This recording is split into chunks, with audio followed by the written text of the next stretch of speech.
It seems more Americans are packing heat in public, and now members of a controversial new group are bringing their guns around with them everywhere, not only to rallies, but to stores, even family dinner. They're certainly making waves with this approach to bearing arms, but are there civil liberties encroaching on public safety? Here's ABC's Byron Pitts. We're going to do a little open carry at Chili's, guys. Got my BZ-58. Just imagine you're sitting down to dinner with your family at a restaurant when in walks a handful of men armed with assault rifles. Are you frightened? 911, what is the emergency? It looked like I seen 4 white men walking towards the Jack in the Box with assault rifles. Angry. There's children here? And you're a dumbass. Or do they make you feel safe? If a bad guy comes, there's a lot of good guys here to protect me. That's the question at the center of a growingly bitter, increasingly public battle surrounding a group of gun-carrying activists brazenly flexing their legal right to bear arms. This is probably the safest corner in San Antonio right now. They call themselves Open Carry Texas. Their enthusiasm for packing heat in public has led national chains like Chipotle, Chili's, and Jack in the Box to ask customers to leave their weapons at home. What they're doing is perfectly legal. Gun control advocates detest it. Late-night comics have built entire routines around it. We're here, we've got gear, get used to it. You guys aren't just firearm enthusiasts, you're ammo-sexuals. Far more than a punchline, Open Carry Texas has become the line in the sand between those in America who fear guns, their violent use, and those who fear losing their guns. Everybody say freedom. Freedom! This is sort of my around-the-house AR-15. I've never quite heard it phrased that way. My around-the-house AR-15? Yeah. This is the man behind Open Carry Texas, Master Sergeant C.J. Grisham, a 20-year U.S. Army veteran and father of 3. He keeps his own arsenal of assault rifles in his bedroom closet, from his and hers AR-15s to weapons for his children. All my weapons are always loaded. All it is a big beating stick if it's not loaded.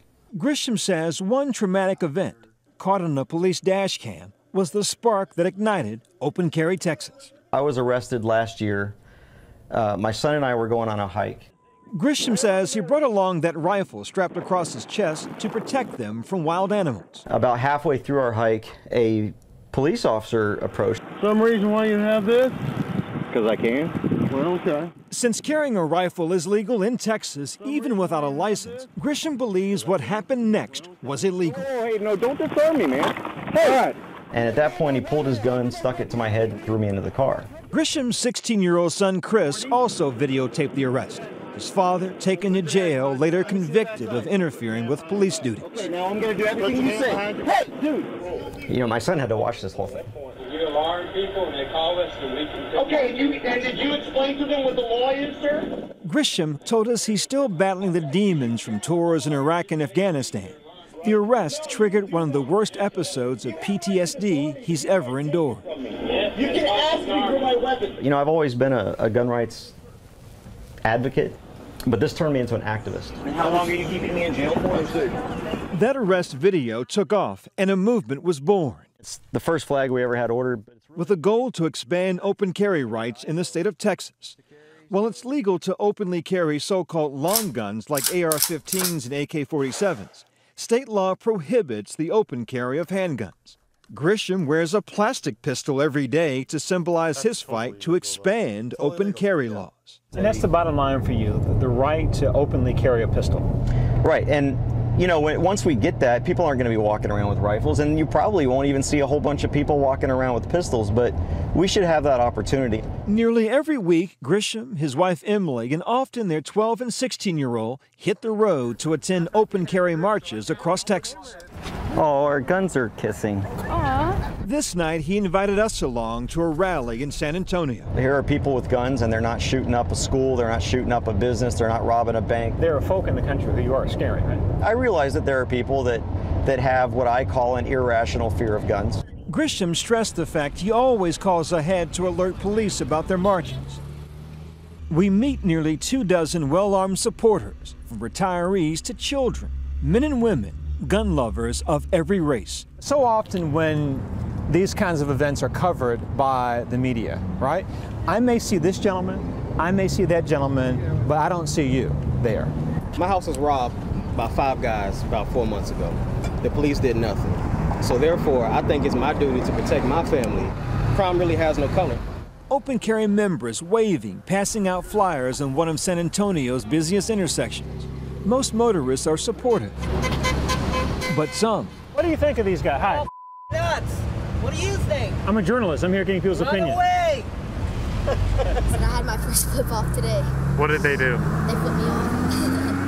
Amidst the smiles, there is hardline rhetoric, deep contempt for those who see the spike in mass murders as a cause for greater gun control. Instead of standing on the bodies of those dead children as a soapbox and trying to rein in gun rights, there's more people that are killed by hammers and clubs and fists than by firearms.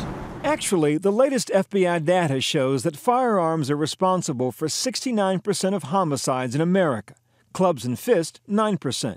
But the nation's gun debate is far more than statistics. It's emotion, mass murder that cannot easily be explained away. From Aurora to Sandy Hook.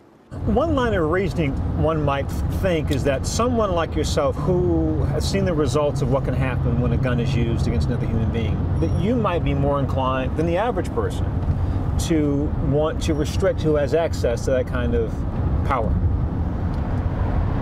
No, I don't see it that way. I'm sure some people probably do. He spoke to us openly about his battle with PTSD, including the memories of the 7 people he says he killed in combat. I can picture exactly how that person fell, how that person, limped off or tried to get away. For those who would hear that part of your journey and say, here's someone who understands better than most the demons that can exist with mental health issues. Going back to my PTSD, regardless of everything I've been through and how I felt when I got angry, I never once reached for a gun. The way to deal with a mentally disturbed person with a gun is a sane person with a gun. Of course, gun control advocates strongly disagree. And right now, Open Carry Texas is at the center of a massive petition movement led by a group called Moms Demand Action for Gun Sense in America. There's no background check required, there's no training required, and there's no licensing required. So anyone can be walking around with one of these long guns, and they carry them around loaded. Carolyn is part of the movement pressuring stores like Target and Home Depot to ban open carry in their stores. The companies need to do the right thing, and they need to provide a safe environment for their consumers. But Grisham and his supporters believe more guns means greater safety. And his movement is growing, gun owner by gun owner. Did anybody want a flag or a t-shirt? What does all this end, you think? As long as there are people that don't think law-abiding citizens should have guns, this is going to be a struggle that's going to go on forever. For Nightline, I'm Byron Pitts in San Antonio.